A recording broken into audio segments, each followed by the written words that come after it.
तुम ना आती तो मैं बनाती ही क्यों ये सीढ़ियाँ दीवारों मेरी राह में आने का शुक्रिया।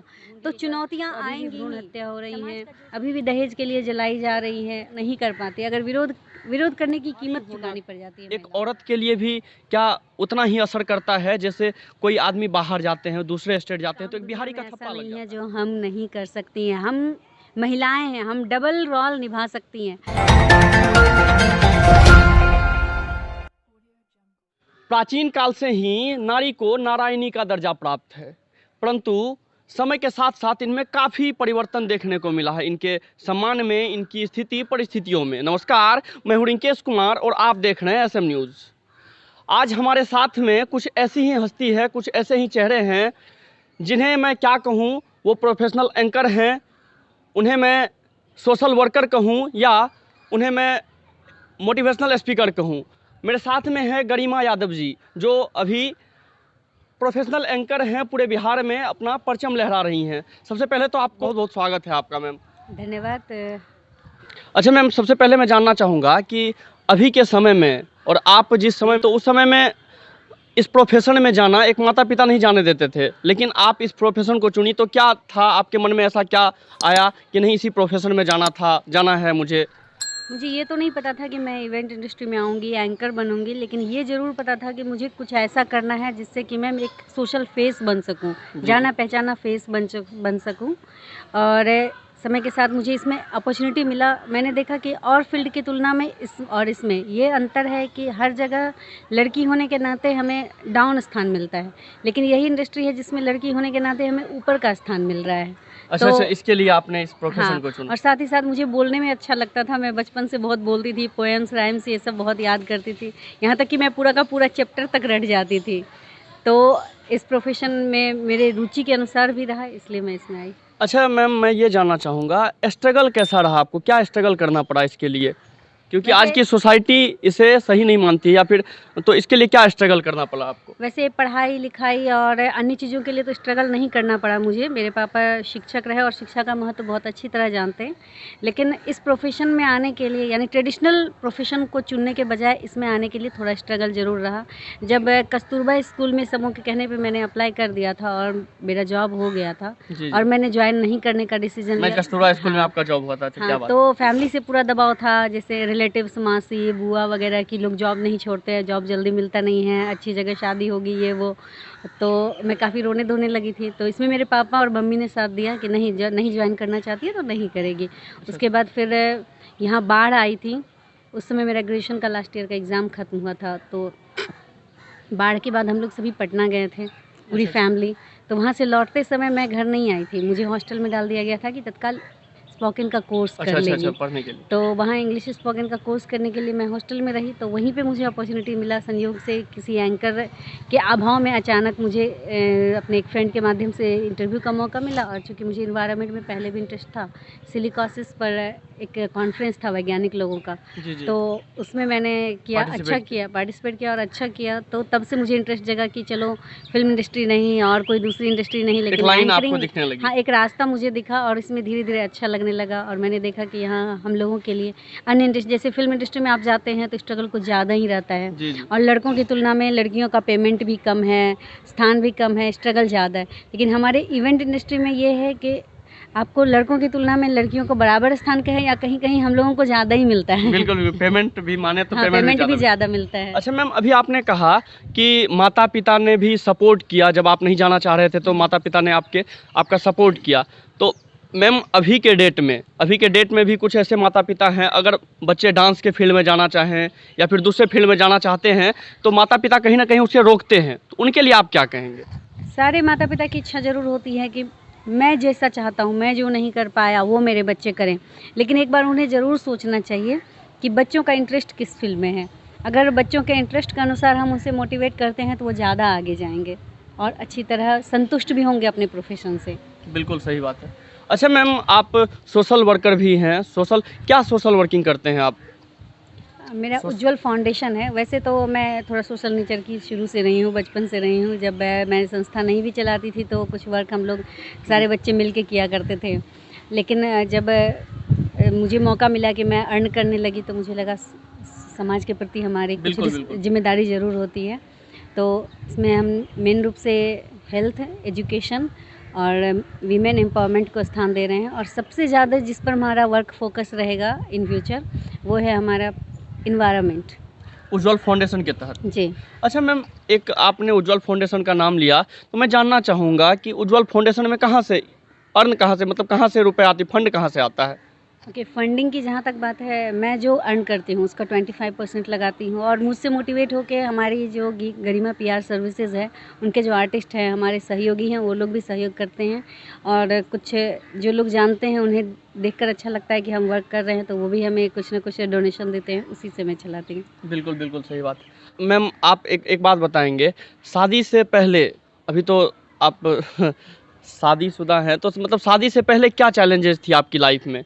और शादी के बाद अभी क्या चैलेंजेस है? जैसे कि कहा जाता है कि सास-ससुर को भी टाइम देना है, हस्बैंड को भी टाइम देना है, तो क्या चैलेंजेस रहा आपके लाइफ में? ये तो स्वाभाविक है, शादी से पहले जो फ्रीडम होता है वो बाद में नहीं रह पाता है। वैसे मेरे हस्बैंड भी सेम फील्ड से रहे हैं, तो वो हमेशा मुझे सपोर्ट करते कोऑपरेट हैं, किए। कोऑपरेट करते हैं, लेकिन एक नैतिक जिम्मेदारी जो होती है ना, वो बांध ज़रूर देती है। जैसे पहले अगर अचानक भी कोई वर्क हुआ तो हम अचानक जा सकते थे, लेकिन अगर हमारे घर में कोई बीमार रहे तो मेरी खुद की इच्छा नहीं होगी कि मैं काम सही करूं। सही बात। तो वर्क का दायरा थोड़ा सीमित हो जाता है, लेकिन हमारी फैमिली काफ़ी सपोर्टिव है। मेरे फादर इन लॉ, ऐसा तो कुछ नहीं कि प्रेशर कुछ। मदर इन लॉ और एंड मेरे हस्बैंड, वो भी काफ़ी सपोर्टिव है, इसलिए वर्क में मुझे दिक्कत नहीं हो रही। या यूँ कहें कि अपने रुचि के अनुसार मैंने शादी भी की सही बात। ताकि ये सब परेशानियां मुझे ना आए, और मैं लकी हूँ कि मुझे सपोर्ट अभी तक मिल रहा है। अच्छा मैडम, आपने कहा मैं अपने रुचि के हिसाब से, तो क्या लव मैरिज सही होता है क्या मैम? लव आपके मैरिज सही नहीं होता है, अरेंज मैरिज सही नहीं होता है, परफेक्ट मैरिज सही होता है। जो परफेक्ट। परफेक्ट हो जाए वही सही है। चलिए, बहुत बहुत अच्छा मैम ने बताया, परफेक्ट मैरिज सही होता है। अच्छा मैम, मैं अभी महिला दिवस है, तो महिला दिवस पे अभी आप हैं, तो अभी आप बहुत अच्छा नाम कमा रही हैं, तो महिला दिवस पे महिलाओं को क्या कहना चाहेंगे? आज के डेट में मैम, जहाँ तक देखते हैं कि भ्रूण हत्या बहुत बढ़ रहा है, दहेज प्रथा खत्म होने का नाम नहीं ले रहा है, तो क्या लगता है आपको कि कानून बना के, अगर गवर्नमेंट कानून बनाती है, बहुत कानून भी बना है, तो उस हिसाब से क्या इसे खत्म किया जा सकता है? यूँ तो बहुत सारे कानून बने हुए हैं, और लोग कहते हैं कि कानून के माध्यम से ख़त्म किया जा सकता है, और कानून शक्ति से लागू हो तो ख़त्म किया जा सकता है, लेकिन मेरा मानना है ऐसा नहीं हो सकता है। कानून आप बना सकते हैं, लेकिन उसे लागू करवाना बहुत मुश्किल होता है। अगर बहुत सारे ऐसे कानून हैं जिसे अगर लागू करना चाहें तो लोग डर से, और बहुत सारे ऐसे सिचुएशंस होते हैं जिससे वो लागू तो नहीं हो पाते, उल्टा बुरा हो असर जाता पड़ता है, है। बुरा असर पड़ता है। इसीलिए जब तक समाज में वास्तव में महिलाओं को बराबर का स्थान नहीं मिलता है, और दोनों को, जब हम बेटी को बेटा कहना बंद नहीं करेंगे, मतलब कि अगर जब हम बेटी को बेटा कहते हैं, इसका मतलब बेटा ऊपर है, बिल्कुल मैं बिल्कुल। तुझे बेटा जैसा मानती हूँ, क्यों मतलब बेटा जैसा बने? बेटी ही बेटा वाला स्थान में क्यों नहीं रहे? हम बेटी मतलब हमारी बेटी है तो बेटी है। बेटी है, वो उसका स्थान ऊपर होना चाहिए। अभी भी भ्रूण हत्या देखने से लगता है कि बेटियों को बहुत स्थान मिल गया, पायलट बन गई, वैज्ञानिक बन गई, बड़े बड़े स्टार बन गए, लेकिन अभी भी समाज में आप जाकर देखिएगा, अपने आसपास ढूंढिएगा, तो अभी भी भ्रूण हत्या हो रही हैं, अभी भी दहेज के लिए जलाई जा रही है, और बहुत अभी भी जब शादी हो जाती है और किसी कारणवश शादी फेल होता है लोगों का, तो उनका मायके का दरवाज़ा खुला नहीं होता है, और लोग अपने से ज़्यादा दूसरों में इंटरेस्ट रखते हैं। शादी नहीं हो रही है, शादी नहीं हो रही है, बच्चे नहीं हो रहे, बच्चे नहीं हो रहे हैं, ये सब भावना, मतलब महिलाओं की जिम्मेदारी शादी करना, बच्चे पैदा करना, यहीं तक सीमित कर दिया गया है। जब तक हम हम आप सभी नहीं अपने दिमाग को नहीं खोलेंगे और महिलाओं के प्रति बराबर का सोचेंगे नहीं, तब तक नहीं हो सकता। सबसे ज़्यादा इम्पोर्टेंट है अवेयरनेस। अवेयरनेस सबसे ज़्यादा। हाँ, सबसे ज़्यादा इम्पोर्टेंट है। अगर हम महिलाओं के प्रति वास्तव में सम्मान देने लगे, अवेयर करें लोगों को, तो ये स्थान बन सकता है। कानून मदद कर सकता है, लेकिन ये पूर्ण सॉल्यूशन नहीं है। सॉल्यूशन नहीं। नहीं। अच्छा, अभी कुछ दिन पहले डॉक्टर्स थे, उनकी से बात हो रही थी मेरी, तो उन्होंने बताया, और लोग थे वहाँ पे, उन्होंने बताया कि महिलाएं जो हैं यहाँ की, बिहार की खास करके, तो वो खुद बदलना नहीं चाहती है। तो क्या आपको क्या लगता है? ऐसा नहीं है कि महिलाएं खुद बदलना नहीं चाहती हैं। एक्चुअली हमारे समाज का जो स्ट्रक्चर है, पुरुष प्रधान समाज, पीढ़ी दर पीढ़ी ऐसा बना दिया गया है कि महिलाओं को बदलने के लिए भी मोटिवेट करना ज़रूरी है। सबों में वो डेडिकेशन, और वो कहते हैं ना, जिसको हम क्या कह सकते हैं, इच्छा शक्ति सबों में नहीं हो सकती है। तो कुछ लोग हैं, खुद इच्छा शक्ति होती है, कुछ लोगों को प्रेरित करने की ज़रूरत होती है। और एक चीज़ सही है कि महिलाएं भी महिलाओं के अत्याचार में शामिल होती है। अगर एक बहू पे अत्याचार हो रहा है तो कोई सास करती है, वो भी बहू है। एक माँ नहीं चाहती है कि हमें बेटा हो और वो भ्रूण हत्या करने में साथ देती है। अगर वो चाहे रिजिड हो जाए तो भ्रूण हत्या नहीं होगी, रुक सकता है। लेकिन वो भी बहुत जगह मजबूर होती हैं। कुछ लोग विरोध कर पाते हैं, कुछ लोग नहीं कर पाते। अगर विरोध करने की कीमत चुकानी पड़ जाती है महिलाओं को। अच्छा, एक बात आता है, बिहार है ना, तो बिहारी होना एक औरत के लिए भी क्या उतना ही असर करता है? जैसे कोई आदमी बाहर जाते हैं, दूसरे स्टेट जाते हैं, तो एक बिहारी का थप्पा लग जाता है। तो आपके साथ भी कभी ऐसा हुआ है क्या मैम? हाँ, हमारे इंडस्ट्री में हुआ है। जब मैं एंकरिंग करती हूँ और कोई काम के लिए हम लोगों के पास ये ऑफर्स आते हैं तो बोलते नहीं, बिहार में भी। तो अगर बोलते हैं तो बोलते बिहारी टोन आ रहा है आप लोगों की आवाज़ में, या हमारे कुछ जूनियर एंकर्स भी हैं जिन्हें मैं प्रमोट करती हूँ, तो इनमें बिहारी टोन आ रहा है। तो मैं कहती हूँ बिहारी टोन आ रहा है तो इसमें बुराई क्या है? अगर कोई पंजाबी हिंदी बोलते हैं, उनके टोन में पंजाबी आ रहा है, आता है। बंगाली बोलते हैं, उनके टोन में बंगाली आ रहा है। यहाँ तक कि जो इंग्लिश बोलने वाले हैं वो अगर हिंदी बोलते हैं तो उनके टोन में भी इंग्लिश आता है। तो एमटीआई सबों के लैंग्वेज में आना लाजमी है। तो उन लोगों का एमटीआई गर्व का विषय होता है, लेकिन हमारे बिहारी एमटीआई जब आते हैं लैंग्वेज में तो इस बिहारी टोन आ रहा है, बिहारी टोन आ रहा है। तो इसके लिए मैंने इंडस्ट्री में स्ट्रगल किया और विरोध भी किया है इस चीज़ का। और ये खास करके अपने बिहार और पटना की इंडस्ट्री में मैंने सबों के दिमाग से ये मलाई हटाया है। वो जो कहते हैं जिसको छाली बोल, ये पर्दा मैंने हटाया। हाँ, वो मैंने हटाया है कि बिहारी टोन आना बुरी बात नहीं है। शुद्ध होना चाहिए लैंग्वेज, और प्रोनाउंसिएशन अच्छी होनी चाहिए, एक्सप्रेशन क्षमता अच्छी होनी चाहिए, आप लोगों तक पहुंच सकें। हाँ, वो चीज़ अच्छी होनी चाहिए। लेकिन बिहारी टोन होना कोई बुरी बात नहीं है। मेरे टोन में बिहारी आ रहा है, आप भी देख रहे हैं, लेकिन लैंग्वेज सही होनी चाहिए। और इस तरह की बातें होती हैं, लेकिन बिहारी होने पर हमें गर्व भी है, क्योंकि बहुत कुछ ऐसी चीज़ें हैं जो बिहार में ज़्यादा अच्छी। हमारे बिहार में खास करके मैं इंटरटेनमेंट इंडस्ट्री से हूँ, तो इस माध्यम से ही इसके पार्डन बोलना चाहूँगी कि हमारा इंटरटेनमेंट इंडस्ट्री में जितना स्थान बिहार में है आर्टिस्ट का, वो दूसरे स्टेट में नहीं है। अब बंगाल से देखिए, सारे आर्टिस्ट बिहार आते हैं काम करने, वो यहाँ सुरक्षित महसूस करते हैं बिहार में। हाँ, उन्हें यहाँ काम के अनुसार पेमेंट ज़्यादा मिलता है, उन्हें यहाँ सम्मान ज़्यादा मिलता है, इसलिए बिहार में वे आना चाहते हैं। लेकिन अलग बात है कि बहुत सारे लोग बोलते हैं बिहार में ये, बिहार में वो, लेकिन हमारा बिहार बहुत अच्छा। मैं बिहार में काम करके ज़्यादा खुश रहती हूँ। नहीं, एक्चुअल अभी आपने कहा मैम कि बिहार में आते हैं, सम्मान पाते हैं। आप उन सभी चेहरों के लिए धूल हटाना चाहेंगी जो कहता है, या फिर बॉलीवुड वाले कुछ कहते हैं बिहार जाने से हम डरते हैं क्योंकि वहाँ ज़्यादा खतरनाक एरिया है, या फिर वहाँ का एरिया माहौल सही नहीं है। उन सब के लिए आप क्या कहेंगे जो बिहार को इस दृष्टि से देखते हैं?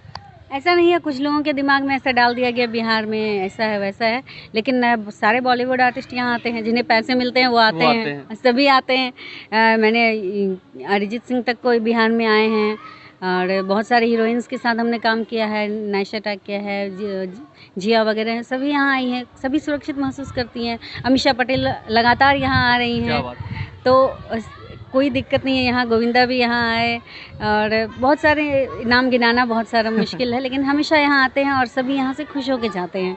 और हम बता दें कि हम बिहारी होने के नाते बिहार के बाहर भी जो वर्क कर रहे हैं, हमारा बिहारी टोन आने के बावजूद लोग हमें पसंद कर रहे हैं। बिल्कुल, ये सबसे बड़ी बात और है। बहुत सारे आर्टिस्ट देख लीजिए हमारे बिहार से, उदित नारायण जी हैं जो कि एवरग्रीन हैं। बिल्कुल सही बात है, उन्हें तो कोई दिक्कत नहीं कह सकता। बॉलीवुड में भी बहुत सारा स्थान है, नीतू चंद्रा जी हैं, फिर हमारे शत्रुघ्न सिन्हा जी हैं, नेहा शर्मा जी हैं, सोनाक्षी सिन्हा है, बहुत सारा नाम है। एक नया नाम जुड़ता है, गरिमा यादव जी।